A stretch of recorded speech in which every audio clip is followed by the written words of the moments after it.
L'équivalent en eau de la neige, c'est la quantité d'eau qu'on récupère lorsque l'on fait fondre la neige.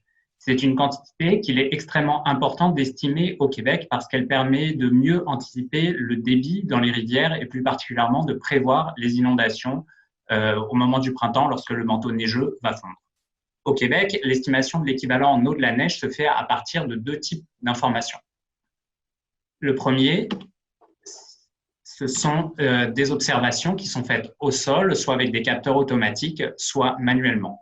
Le problème de ces observations, c'est qu'elles offrent une image incomplète de la réalité, parce qu'elles sont conduites à certaines dates. Par exemple, les observations manuelles sont faites en moyenne tous les 15 jours, et ces observations sont faites à certains sites.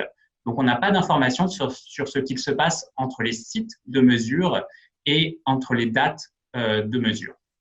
Le deuxième type d'information, c'est la modélisation. On dispose d'un modèle de neige qui représente de manière simplifiée l'évolution du manteau neigeux et on met ce modèle à jour chaque journée à partir d'informations météorologiques. Le problème, c'est que comme tout modèle, il est entaché d'erreurs et puisque la neige est une quantité cumulative, ces erreurs vont également s'accumuler tout au long de l'hiver et on va donc avoir une très forte incertitude sur la valeur de l'équivalent en eau de la neige à la fin de l'hiver, donc au moment où c'est le plus important pour la prévision des inondations.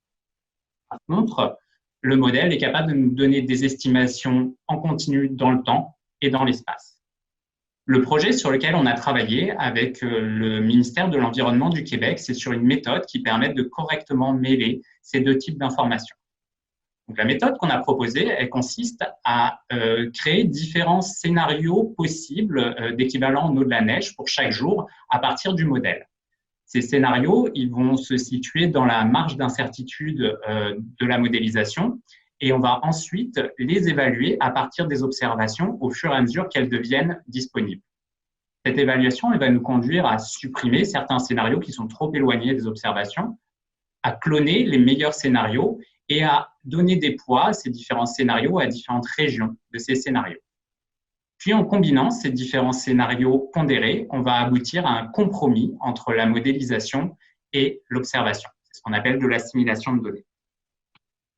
Les résultats qu'on a obtenus en appliquant cette méthode sur le Québec, c'est une réduction de l'erreur d'estimation et du biais par rapport au modèle seul ou par rapport à l'ancienne méthode utilisée opérationnellement au Québec, que ce soit entre les dates d'observation ou au niveau des sites où on n'a pas d'observation. Une estimation de l'incertitude associée aux valeurs d'équivalent en eau de la neige, une méthode qui est applicable en temps réel pour la prévision des inondations et des cartes journalières de neige pour le Québec depuis les années 1970. Merci de votre attention.